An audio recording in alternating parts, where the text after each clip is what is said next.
कल मैंने आपको वर्नियर कैलिपर करवाया था बेटे। आज हम स्क्रू गेज को डिस्कस करेंगे ताकि ये टॉपिक ही कंप्लीट हो जाए। मैंने ये सोचा कि भाई अगर मैं इस टॉपिक को आज ही कंप्लीट करवा दूं तो एक आपकी यूनिट लगभग कंप्लीट हो जाएगी। फिर बीच में कोई चीज पेंडिंग नहीं रहेगी। ऐसा नहीं रहेगा कि आप कुछ काम कर पाए कुछ ना कर पाए। अगर किसी बच्चे ने कोई असाइनमेंट सोल्व करना हो, कोई बुक्स सोल्व करनी हो ना, तो उसको दिक्कत नहीं आएगी। फिर वो अपना काम कंप्लीट कर सकता है, वरना पेंडिंग रहेगा। फिर उसको हमेशा लगेगा मेरी यूनिट कंप्लीट नहीं हुई है। इसलिए मैंने सोचा आज इसको करवा देता हूं। नेक्स्ट संडे को मैं कुछ और करवाऊंगा आपको, ठीक है? तो इसलिए मैंने ये स्टार्ट करना है आज स्क्रू गेज। तो भाई मैंने डायग्राम बना रखी है, आप लोगों ने किताब में भी देख लिया होगा इसका फोटो। मैंने कहा था फोटो जरूर देखना, इसका पिक्चर देखोगे, डायग्राम देखोगे तो ज्यादा समझ में आएगा। तो ये जो इंस्ट्रूमेंट है ये स्क्रू गेज, इसका नाम है स्क्रू गेज, या कई बार इसको माइक्रोमीटर भी कह देते हैं। कई बार हो सकता है माइक्रोमीटर लिखा मिल जाए, micrometer, screw gauge. Mathematical tools जो हैं, जब तक आप जिंदगी में फिजिक्स पढ़ोगे ना तब तक काम आएंगे। तो किसी बच्चे ने भी मैथमेटिकल टूल्स की क्लास नहीं छोड़नी है। ये बात दिमाग में बिठा लियो। तो मैथमेटिकल टूल्स एक मतलब है तो मैथ का पार्ट फिजिक्स में यूज होता है। और आपको पता है जैसे फिजिक्स सीखनी है तो मैथ आपको आना चाहिए। तो जो मैथ आपने 10th तक नहीं पढ़ा होता वो मैथमेटिकल टूल्स में आएगा। उसकी बात हम कल कर लेंगे, मोस्ट प्रोबेबली कल वो स्टार्ट हो जाएगा। तो आज मैं बात करता हूं स्क्रू गेज की। देखो तो बेटा स्क्रू गेज मैंने कहा भी एक इंस्ट्रूमेंट है जो बहुत स्मॉल लेंथ मेजर करनी है तो उसके काम आता है। बहुत ही छोटी छोटी लेंथ मेजर करनी हो जो नॉर्मल स्केल से आप मेजर नहीं कर सकते, उसके लिए स्क्रू गेज का हम यूज करते हैं। जैसे एग्जांपल के तौर पर लूं मैं, एग्जांपल के तौर पर जैसे आपको किसी ने बोला कि भाई ये पेपर है, इस पेपर की थिकनेस निकालो। अब इस पेपर की थिकनेस निकालो, नॉर्मल स्केल से तो नहीं निकाल सकते हम। तो इस तरह की जो थिकनेस, बहुत छोटी लेंथ है, ये बहुत छोटा स्मॉल डिस्टेंस हो गया। इस तरह के इस लेवल के जो डिस्टेंसेस होते हैं वो फिर हम स्क्रू गेज से निकाल सकते हैं। बहुत स्मॉल लेंथ को मेजर करने के काम आता है। इसकी लिस्ट काउंट काफी कम होती है, तो काफी सेंसिटिव इंस्ट्रूमेंट है। लिस्ट काउंट जितनी कम होती है हम कहते हैं वो ज्यादा सेंसिटिव है। ज्यादा सेंसिटिव का मतलब बहुत स्मॉल वैल्यूज को भी मेजर कर पाता है। तो काफी कम लिस्ट काउंट का इंस्ट्रूमेंट है यो। तो पहले इसकी जनरल कंस्ट्रक्शन, जैसे आपको डायग्राम मैंने कहा था भी, किताब में से आपने इसकी डायग्राम जरूर देख ली होगी। मैंने यहां एक मेन सी डायग्राम मोटी मोटी मैंने बना भी रखी है। थोड़ा सा इस डायग्राम के बारे में बता दूं, फिर मैं इसके बाकी चीजों के बारे में डिस्कस करूंगा। बेटा देखो इसमें क्या होता है, दो स्केल होती हैं, दो स्केल। जैसे एक स्केल मैंने यहां बना रखी है, ये इसको बोलते हैं मेन स्केल। मेन स्केल या रेफरेंस लाइन, ये जो स्ट्रेट लाइन है ना रेड कलर की दिख रही है, इसको बोलते हैं रेफरेंस लाइन। इस पर जो डिवीजन बना रखी है इसको बोलते हैं मेन स्केल। मेन स्केल बोलते हैं इसको। और ये जो सेंटर लाइन है ना रेड कलर की दिख रही है, इसको बोला जाएगा रेफरेंस लाइन। तो इसमें दो स्केल, एक तो मेन स्केल, एक स्केल मैंने यहां सर्कल में बना रखी है यहां। इसको सर्कुलर स्केल भी बोल देते हैं और कैप स्केल भी बोल देते हैं। कई बार कैप स्केल या सर्कुलर स्केल, मैं इसको सर्कुलर स्केल बोलूंगा। तो यहां सर्कुलर स्केल बनी होती है। आपको सर्कल का सामने सामने का पार्ट दिखा है, पूरा सर्कल होगा वैसे तो ये पूरी सर्कुलर स्केल होगी है। अब सर्कुलर स्केल में आमतौर पर अंडर डिविजन्स होती हैं। सर्कुलर स्केल में आमतौर पर अंडर डिविजन्स होती हैं। कोई जरूरी नहीं 100 हो, लेकिन नॉर्मली अंडर डिवीजन होती हैं ज्यादातर केसेज में। 100 से कम भी हो सकती हैं, ज्यादा भी हो सकती हैं। मैं शुरू के एग्जांपल में 100 दूंगा, उसके हिसाब से चीजें समझाऊंगा, क्योंकि आम रूटीन में 99% केसेज में आपको अंडर डिवीजन का इंस्ट्रूमेंट दिया जाता है। लेकिन कोई जरूरी नहीं 100 हो, कम ज्यादा हो सकती हैं। कम वाले भी करवा दूंगा मैं, ज्यादा वाले तो रेयर होते हैं, वैसे कम वाले मिल सकते हैं। नॉर्मली जो मेन स्केल है उसकी डिवीजन का साइज, आमतौर पर मेन स्केल की डिवीजन का साइज 1 mm होता है। आमतौर पर मेन स्केल की एक डिवीजन का साइज 1 mm होता है, लेकिन यह भी कोई स्टैंडर्ड नहीं है। इससे कम भी हो सकता है, इससे ज्यादा भी हो सकता है। नॉर्मली 1 mm होता है, लेकिन मैं तो 1 mm के हिसाब से शुरू में एक एग्जांपल लेके चलूंगा, लेकिन क्वेश्चन में कम भी दिया जा सकता है, ज्यादा भी दिया जा सकता है। अब ये तो स्केल की बात हुई, ये मेन स्केल है, ये सर्कुलर स्केल है। थोड़ा बहुत मैंने बता भी डिवीजन कितनी होंगी, क्या होगा इसमें।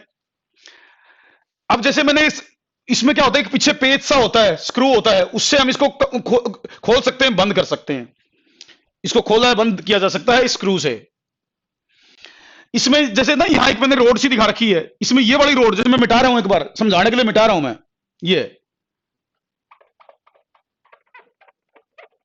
ये पोर्शन तो इधर फिक्स है, बट ये वाला जो पोर्शन है ना, ये आगे पीछे सरकेगा। जब इस पेज को घुमाओगे ना, आप इस पेज को घुमाओगे तो ये आगे पीछे सरकती है रोड, ये रोड आगे पीछे सरकती है। अब कैसे होगी क्या नहीं होगी तो एक्सपेरिमेंट की बात है, हमें तो क्वेश्चन के ऊपर जाना है। तो ये आगे पीछे सरक सकती है। तो जो भी चीज हमें मेजर करनी हो ना, जो भी चीज मेजर करनी, जैसे मान लो मुझे इसका डायमीटर मेजर करना, तो मैं वो इसको यहां डाल दूंगा, यहां डाल दूंगा इसको, और उस पेज को वहां से टाइट कर दूंगा, ये रोड आगे आ जाएगी, इसको टाइट कर लेगी। ये तो है रीडिंग लेने का तरीका बता रहा हूं मैं एक बार आप लोगों को। तो इसको पेज को घुमा के इसको आगे पीछे सरकाया जा सकता है। कैसे सरकेगा क्या होगा वो एक्सपेरिमेंट की बात है, अभी तो क्वेश्चंस तक सीमित रहेंगे हम। तो रीडिंग लेने के लिए जो भी चीज है वो यहां डाली जाएगी और वहां से टाइट किया जाएगा, फिर रीडिंग आएगी। अब बात करूं मैं, जब सबसे पहले देखो कोई भी इंस्ट्रूमेंट आप यूज करते हैं ना, कोई भी इंस्ट्रूमेंट अगर आप यूज करते हैं किसी भी एक्सपेरिमेंट में, कोई भी मेजरमेंट आपको करना हो बेटा, सबसे पहले आपको निकालनी होती है उसकी लिस्ट काउंट। लिस्ट काउंट सबसे पहला काम है, लिस्ट काउंट का। मेरे ख्याल से स्टेटमेंट तो आपको पता है, मैं उम्मीद कर सकता हूं आपसे कि स्टेटमेंट आपको पता है। स्टेटमेंट क्या थी वैसे बता भी देता हूं मैं दोबारा, कुछ बच्चे हो सकते हैं नए बैठे हो, आज नए आए हो क्लास में। लिस्ट काउंट क्या थी? लिस्ट काउंट का मतलब है मिनिमम वैल्यू जो हम गिवन इंस्ट्रूमेंट से मेजर कर सकते हैं उसको लिस्ट काउंट कहते हैं। किसी भी इंस्ट्रूमेंट से जो सबसे छोटी वैल्यू मेजर की जा सकती है उसको कहा गया लिस्ट काउंट। तो इसीलिए हमें अगर स्क्रू गेज यूज करना है तो स्क्रू गेज की लिस्ट काउंट पता होनी चाहिए। तो स्क्रू गेज की लिस्ट काउंट का पहले फार्मूला, उसके बाद उसकी वैल्यू निकाल दूंगा, फिर आगे से बढ़ेंगे हम। तो लिस्ट काउंट का फार्मूला क्या है? लिस्ट काउंट का फार्मूला है पिच।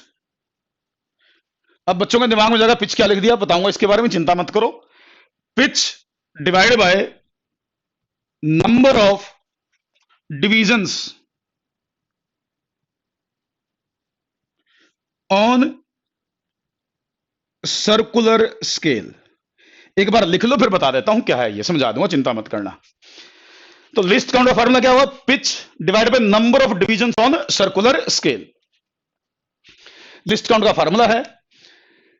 अब नंबर ऑफ डिवीजन तो दिख जाएंगी हमें, 50 है या 100 है, 200 है, 20 है, 30 है, वो तो नंबर ऑफ डिवीजन तो सर्कुलर स्केल पर बनी होती हैं, वहां से हमें पता चल जाता है।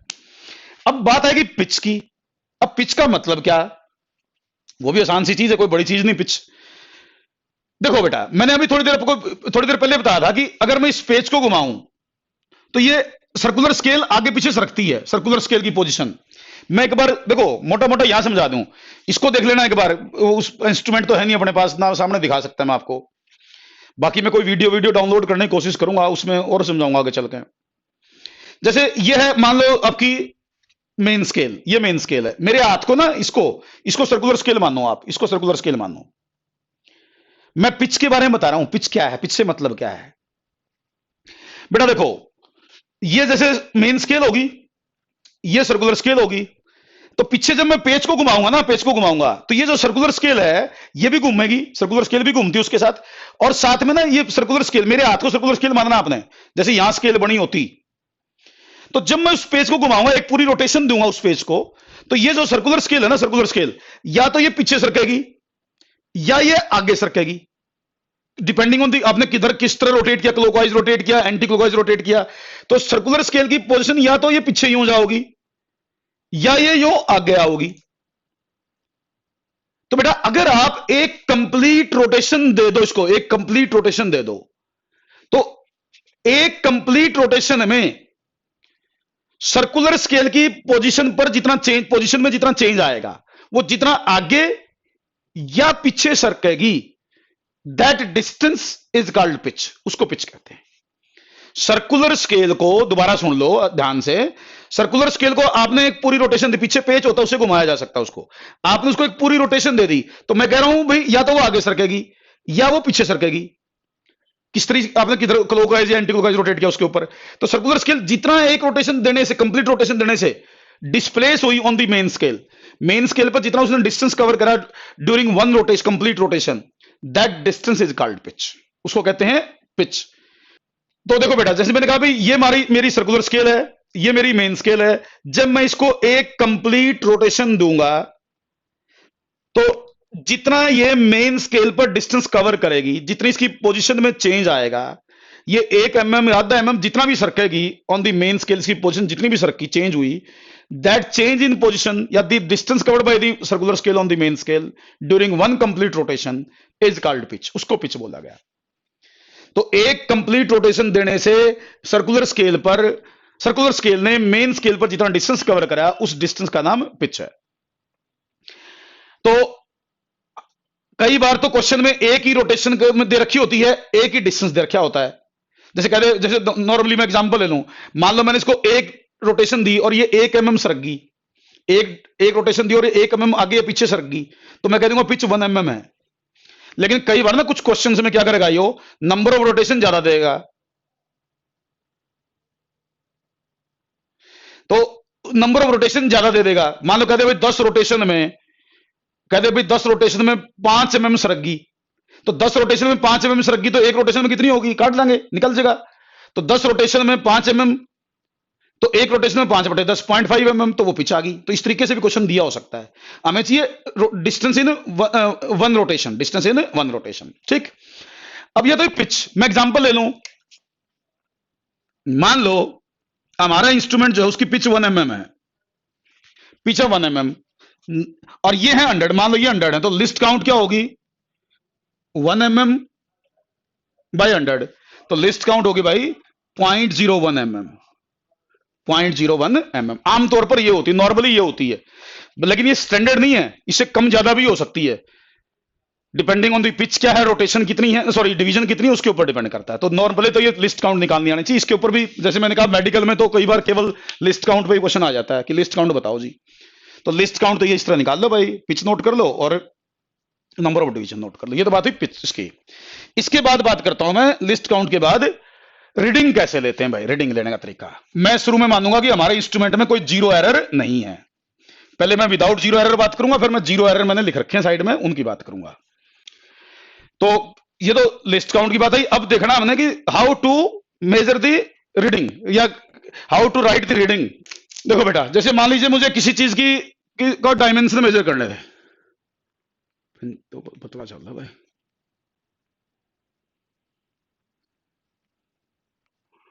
मान लो मुझे इसकी थिकनेस मेजर करनी थी,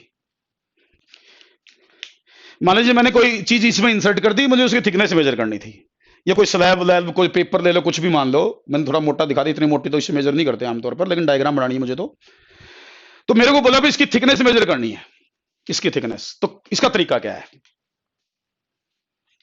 यहां डिविजन्स थी भाई, पहले मैं ये मान रहा हूं कि हमारे इंस्ट्रूमेंट में कोई जीरो एरर नहीं है, कोई जीरो एरर नहीं है। तो बेटा इसमें भी देखो, जैसे मान लो इसकी मुझे थिकनेस निकालनी है, तो इसमें भी दो रीडिंग होंगी, एक होगी मेन स्केल रीडिंग, एक मेन स्केल रीडिंग, एक होगी सर्कुलर स्केल रीडिंग। जैसे कल थी वर्नियर कैलिपर में 2 स्केल थी, वैसे इसमें 2 स्केल है, तो दोनों स्केल की रीडिंग लेनी होती है, मेन स्केल रीडिंग और सर्कुलर स्केल रीडिंग। देखो मेन स्केल रीडिंग तो आपको पता चलेगी इससे कि भी सर्कुलर स्केल की पोजीशन देख लो। जैसे मैं थोड़ा सा ज्यादा दिखा रखा है, इसमें डिवीजन थोड़ी बड़ी बना देता हूं।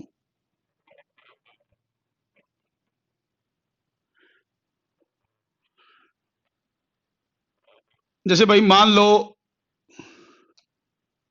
ये 2 है, ये 3 है, ये 4 है। मैंने 2 3 4 रीडिंग ली है, और भी होंगे, मैंने समझाना है, मैंने तो इसलिए कुछ वो पॉइंट लिख दिए जो मुझे चाहिए। मुझे ये देखना है कि जो सर्कुलर स्केल है इसकी पोजीशन क्या है मेन स्केल पर, सर्कुलर स्केल की पोजीशन मेन स्केल पर क्या है। तो ये देखो आप यहां सर्कुलर स्केल जो है मेन स्केल पर 4 से आगे है। देखो इसमें कहीं अंदर 5 भी होगा, इसमें अंदर 5 6 सारे होंगे इस मेन स्केल पर, बट यहां देखो, यहां देखो ये 4 से आगे है, 5 मुझे दिखाई दे नहीं रहा, इसका मतलब मेरी सर्कुलर स्केल 4 और 5 के बीच में है। सर्कुलर स्केल कहां है मेरी, 4 और 5 के बीच में। देखो आप 4 से आगे है, 5 मुझे दिख नहीं रहा, 5 अंदर होगा इसका मतलब। तो इसका मतलब सर्कुलर स्केल की जो पोजीशन है वो 4 और 5 के बीच में है। तो आप क्या करोगे, मेन स्केल की रीडिंग इससे आएगी, ये बताएगा मैं, जिससे आगे वो लिख दो, तो ये होगी 4 mm। मेन स्केल की रीडिंग होगी 4 mm।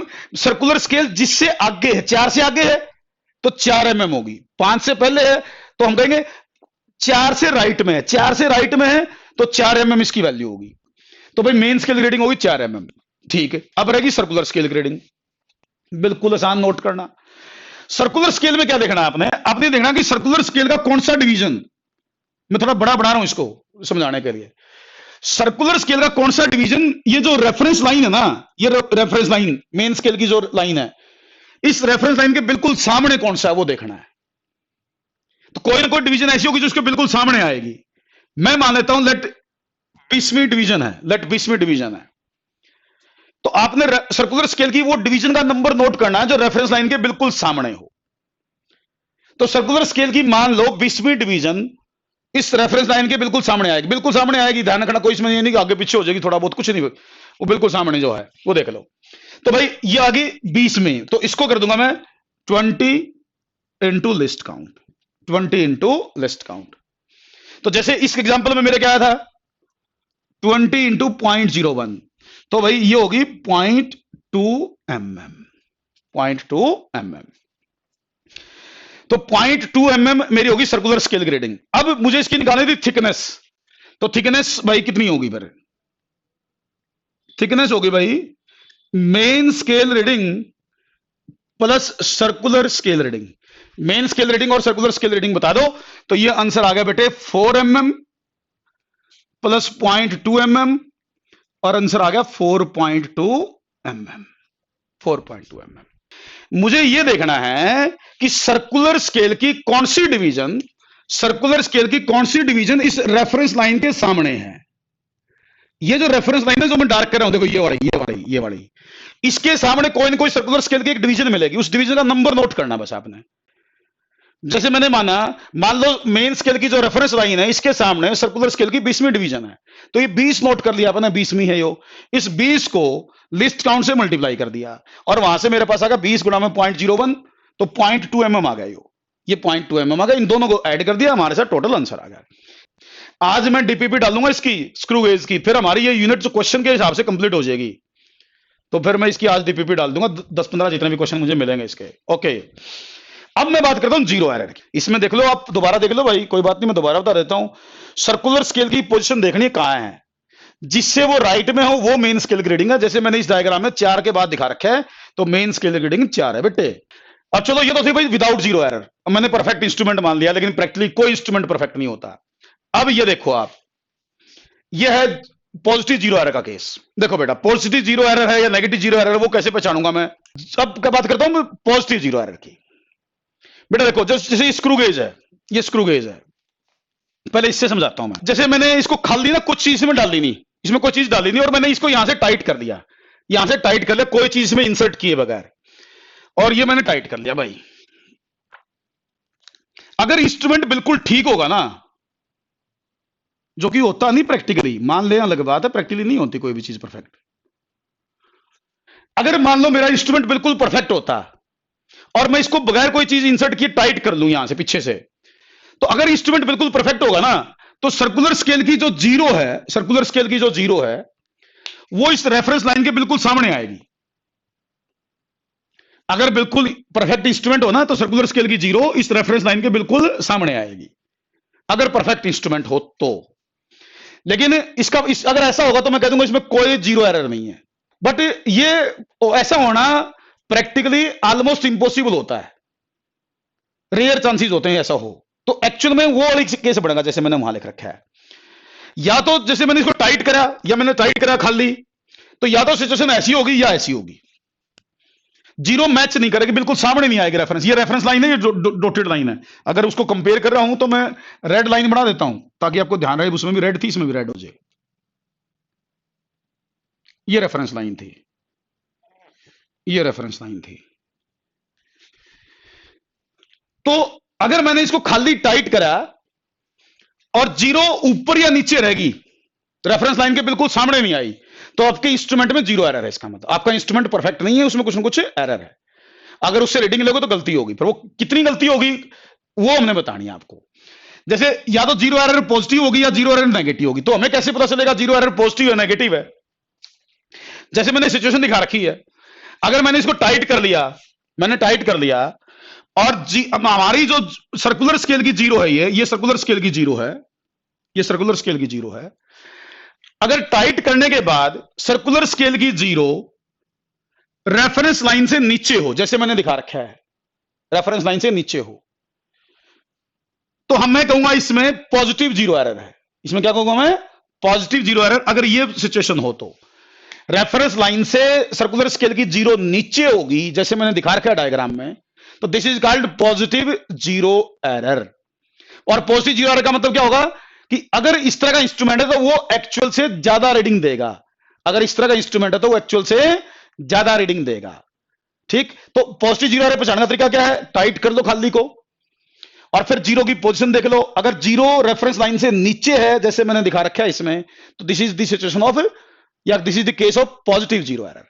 अब बात आएगी पॉजिटिव जीरो एरर होगी कितनी? पॉजिटिव जीरो एरर की वैल्यू कितनी?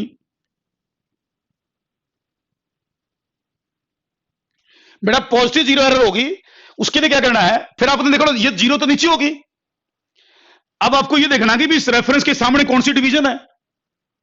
अगर जीरो एरर निकालनी है, अभी तो मैंने पहचानना बताया भी कैसे पता चलेगा पॉजिटिव है। जीरो नीचे थी, ठीक है जी। अब आपसे पूछा भी कितनी है फिर जीरो एरर? एरर तो है, बताओ कितनी है फिर, पूछेगा अपना था। तो आप ये देख लो भी इसकी कौन सी डिवीजन अब इस रेफरेंस लाइन के सामने है। जैसे रेफरेंस लाइन के सामने मैंने चौथी डिवीजन बना रखी है, रेफरेंस लाइन के सामने कौन सी बना रखी है? मैंने फोर्थ बना रखी है। तो जीरो एरर की वैल्यू निकालनी हो तो मैं क्या करूंगा? 4 into list count, 4 into list count कर दूंगा। तो इसका इस एग्जाम्पल में आंसर कितना बना मेरा? 4 इंटू 0.01, तो 0.04 mm, ये मेरी जीरो एरर की वैल्यू आ गई। पॉजिटिव जीरो एरर की वैल्यू इस एग्जांपल में, जो एग्जांपल मैंने ले रखा है, तो ये आ गई 0.04 mm। इसका मतलब ये होगा कि इतनी वैल्यू ज्यादा बता रहा हमारा इंस्ट्रूमेंट। पॉजिटिव जीरो एरर का मतलब है कि एक्चुअल से इतनी वैल्यू ज्यादा बताएगा, एक्चुअल से इतनी वैल्यू ज्यादा बताएगा। तो मुझे अगर रीडिंग सही करनी है तो क्या करना पड़ेगा? अगर मैं चाहता हूं कि मेरा मेजरमेंट एक्यूरेट हो जाए तो क्या करना पड़ेगा? अंडरस्टूड सी बात है। मैंने बताया भाई अगर पॉजिटिव जीरो एरर है तो हमारे इंस्ट्रूमेंट ने एक्चुअल से इतनी ज्यादा बता दिया हमारे को, तो मैं क्या करूंगा? करेक्शन करने के लिए जो भी मेरा मेजरमेंट आएगा, जो भी मेरा फाइनल मेजरमेंट आया मेन स्केल सर्कुलर स्केल से, उसमें से ये वैल्यू माइनस कर दूंगा। अगर उसमें से ये वैल्यू माइनस कर दूंगा तो मेरा तो मेजरमेंट एक्यूरेट हो जाएगा। वैसे एक्यूरेट बोलना गलत है, एक्यूरेट तो कोई नहीं होता, लेकिन ठीक है एरर के हिसाब से बता रहा हूं। तो एरर इतनी सब्ट्रैक्ट कर देना, तो जो सब्ट्रैक्शन करते हैं उसको बोलते हैं करेक्शन। करेक्शन, एरर तो है ये पॉजिटिव, करेक्शन होगी नेगेटिव। यूं बोलोगे आप, एरर तो है पॉजिटिव, करेक्शन होगी नेगेटिव। ठीक, तो आप एक्चुअल में से इतनी वैल्यू माइनस कर दोगे तो आपके मेजरमेंट में करेक्शन हो जाएगी। तो ये तो बात है जीरो एरर कैसे निकालते हैं, कैसे उससे करेक्शन करते हैं, ये पता होना चाहिए। अब बात है ये तो पॉजिटिव जीरो एरर की बात, मेरे ख्याल से उम्मीद है समझ में आया होगा। कोई बड़ी चीज नहीं, बिल्कुल आसान है। जिसने कल वर्नियर कैलिपर पढ़ लिया होगा ना, उसी जैसा है, मिलता जुलता है। बस एक साथ मैंने इसलिए नहीं बताए थे कल दोनों कि बच्चे कंफ्यूज ना हो जाएं कहीं, क्योंकि दोनों ही अपने आप में इंपॉर्टेंट है। बात है नेगेटिव जीरो एरर की, ये तो हुई पॉजिटिव जीरो एरर की बात। फिर मैं नेगेटिव जीरो एरर कैसे पहचानूं भाई? बेटा मान लीजिए मेरे पास इंस्ट्रूमेंट था, मैंने उसको खाली कोई चीज इंसर्ट किए बगैर टाइट कर लिया। टाइट करने के बाद मैंने देखा कि मेरा जो जीरो था आना चाहिए था यूं, लेकिन यूं तो नहीं आया, यूं आ गया। अगर मान लो आपने स्क्रू गेज को टाइट कर लिया विदाउट इंसर्टिंग एनीथिंग उसमें, और आपने देखा भी सर्कुलर स्केल की जो जीरो है, सर्कुलर स्केल की जो जीरो है, सर्कुलर स्केल की जीरो रेफरेंस लाइन से ऊपर है। इस सिचुएशन को देख लो, अगर सर्कुलर स्केल की जीरो रेफरेंस लाइन से ऊपर है तो भाई इसका मतलब this is the case of negative zero error. ये नेगेटिव जीरो एरर का केस है, this is the case of negative zero error. दोनों में एग्जांपल एक जैसा होगा। मैं इसको नंबर को चेंज कर लूं, इस नंबर को चेंज कर लूं, इस नंबर को मैं कुछ और लिख देता हूं, इस नंबर को मैं लिख देता हूं 95। कई बच्चे नहीं सोच रहे 4 उसमें 4 इसमें। तो अब मेरा क्या हुआ, जीरो चला गया ऊपर। मैंने इंस्ट्रूमेंट को टाइट करा, खाली इंस्ट्रूमेंट टाइट कर लिया, और मैंने देखा भाई कि मेरा जीरो रेफरेंस लाइन के साथ मैच नहीं कर रहा, वो उससे ऊपर है।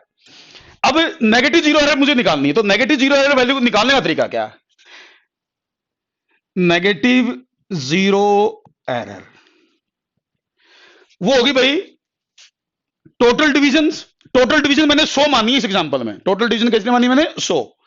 तो 100 minus 95 into list count, into list count. तो इसमें मैं बार माइनस साइन लगाऊंगा, बार माइनस ये बताने के लिए कि एरर नेगेटिव है, बार माइनस इसे बता रहा हूं कि एरर नेगेटिव है। तो ये बन गई भाई माइनस का 5 इंटू 0.01, तो माइनस का 0.05 मिलीमीटर। ये आंसर आ गया। माइनस का 0.5 मिलीमीटर। अब इसमें भी देखो ये जीरो एरर का मीनिंग क्या हुआ? जीरो एरर का मीनिंग ये हुआ बेटे कि आपका इंस्ट्रूमेंट एक्चुअल से इतनी वैल्यू कम बता रहा है। अगर आपका इंस्ट्रूमेंट एक्चुअल से इतनी वैल्यू कम बताएगा तो हमें अगर अपने मेजरमेंट को करेक्ट करना तो क्या करोगे? अगर मेजरमेंट को करेक्ट करना तो क्या करोगे? इतनी वैल्यू ऐड कर देना, इसका मैग्नीट्यूड ऐड कर देना, इसका मैग्नीट्यूड ऐड कर देना मैंने बोला है। 0.05 ऐड कर दोगे तो आपका मेजरमेंट करेक्ट हो जाएगा। मैं उम्मीद करता हूं कि आपको पॉजिटिव नेगेटिव जीरो एरर का मीनिंग समझ में आ गया। पॉजिटिव, अच्छा नेगेटिव में याद रखना है ये जो मैंने बताया लास्ट वाला पॉइंट, ये माइनस करने वाला। और 100 में से माइनस रट्टा नहीं मारना कि 100 में से माइनस करना ना भाई, 100 में से नहीं, सर्कुलर स्केल पर जितनी भी टोटल डिवीजन है ना उसमें तो माइनस करना है। तानिया करी क्लियर होगा सर, ओके। तो जितनी सर्कुलर स्केल पर टोटल हमेशा 100 में से माइनस करना पड़े कोई जरूरी नहीं है। कई बार कई क्वेश्चन में सर्कुलर स्केल पर 50 डिवीजन दी होती है, तो 50 में तो जो कंसाइडिंग वो माइनस करूंगा फिर मैं, ठीक है ना। तो ये पॉइंट याद रखना बेटे, ठीक है। तो अब मैं इसका एक एग्जांपल ले लेता हूं एरर के साथ, एरर के साथ मेजरमेंट का एग्जांपल ले लेता हूं ताकि बच्चों को चीजें क्लियर हो जाएं। देखो बेटे ये कह रहा है कि भी हमारे पास एक माइक्रोमीटर है, माइक्रोमीटर। कई बार ना माइक्रोमीटर लिखा होगा स्क्रू गेज किस गए, स्क्रू गेज किस गए, माइक्रोमीटर लिख रखा है, मीनिंग वही है।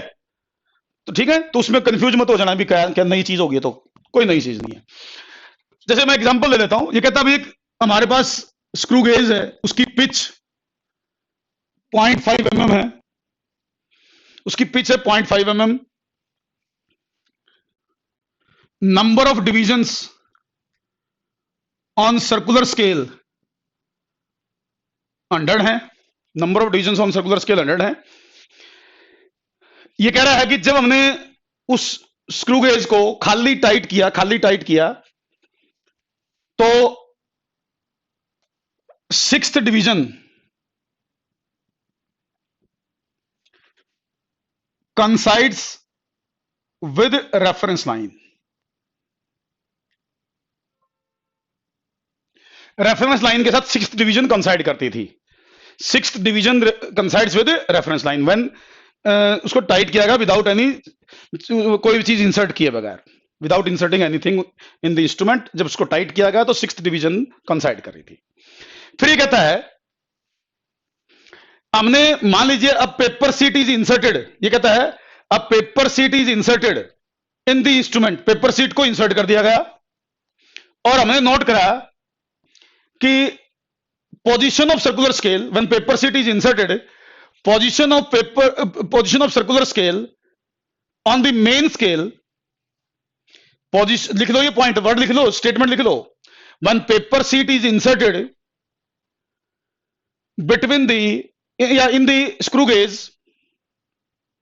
when paper sheet is inserted in the screw gauge, position of circular scale on main scale is, position of circular scale on main scale is in the right of second division, in the right of second division, position of circular scale is in the right of second division, second division के right में थी, circular scale की position second division के right में थी। ध्यान रखना ये वर्ड काम का, इसमें इस तरह के वर्ड यूज करेगा। तो सर्कुलर स्केल की पोजीशन क्या है? सेकंड डिवीजन के राइट में। और साथ में एक और बोलता है सर्कुलर स्केल की पोजीशन थी आफ्टर मतलब right of the second division, second division के राइट में। फिर साथ में बोलता है 40th division of 40th 40वीं 40th division of circular scale, 40th division of circular scale coincides with the reference line, 40th division of circular scale coincides with the reference line, 40th division. Then find the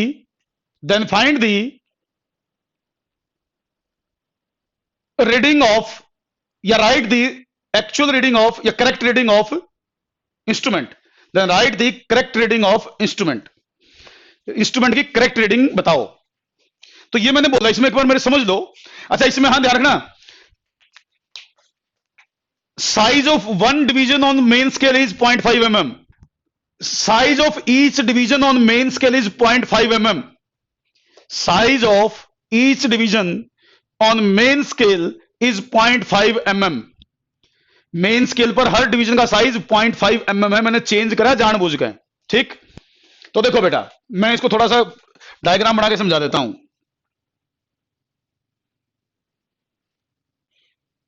ये है भाई, ये पहली division, ये दूसरी division, और circular scale है यहां।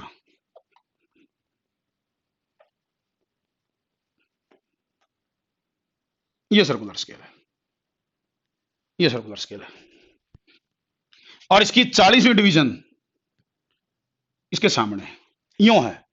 तो जैसे ये इसमें सारा डाटा दे दिया इसने, तो पहले तो भाई इसकी निकालो लिस्ट काउंट। पहला काम होना चाहिए लिस्ट काउंट निकालना। सबसे पहले लिस्ट काउंट 0.5/100, तो 0.005 ये लिस्ट काउंट होगी। 0.5/100, 0.5/100 तो 0.005 लिस्ट काउंट, पहले लिस्ट काउंट। फिर उसके बाद एरर कौन सी? Positive zero error. उसके बाद देखो स्टेप वाइज चलोगे ना, गलती नहीं होगी। सबसे पहले लिस्ट काउंट का आइडिया लगाओ, फिर एरर है तो एरर निकालो। वो एरर कितनी हुई? 6 × 0.005 mm। कितनी हुई भाई? 0.030 mm। ये होगी positive zero error. Least count आ गई 0.055, उसके बाद एरर, उसके बाद reading, main scale reading. Main scale reading इसने बोला सेकंड डिवीजन के राइट में, तो सेकंड डिवीजन के राइट में इसका मतलब एक डिवीजन का साइज 0.5 mm, तो दो डिवीजन का साइज 1 mm, तो 1 mm।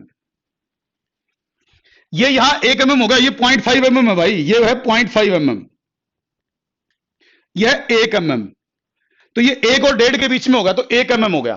तो ये मेन स्केल रीडिंग होगी 1 mm, ठीक। उसके बाद है सर्कुलर स्केल रीडिंग।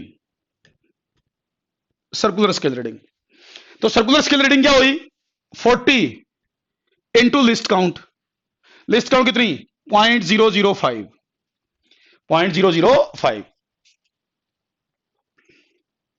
कितना बना भाई? 0.005 ये होया बेटा 0.2 mm।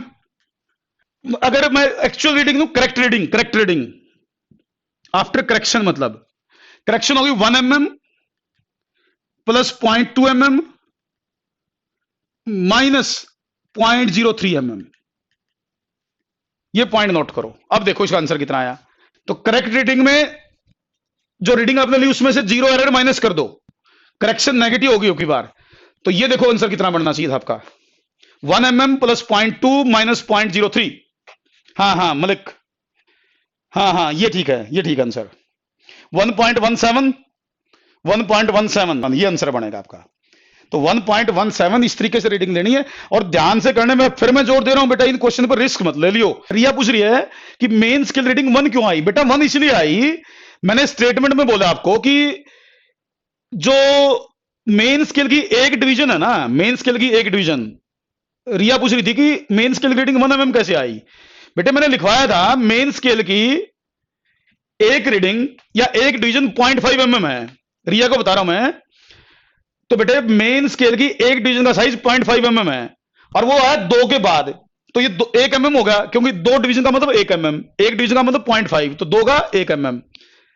तो ये 2 और 3 के बीच में है, 2 से राइट में है, तो 1 mm बोलांगे इसकी। रिया मेरे ख्याल से समझ में आना चाहिए। 1 mm क्यों आया? क्योंकि एक डिवीजन का साइज 0.5 mm है, एक डिवीजन का साइज 0.5 mm लिखवाया था मैंने, जानबूझ के चेंज करा था मैंने, पीछे वाला एज इट इज नहीं लिया था, ताकि बच्चे ध्यान देंगे ऐसा भी चेंज भी आ सकता है। तो उसके अकॉर्डिंग आंसर आया बेटे 1 mm।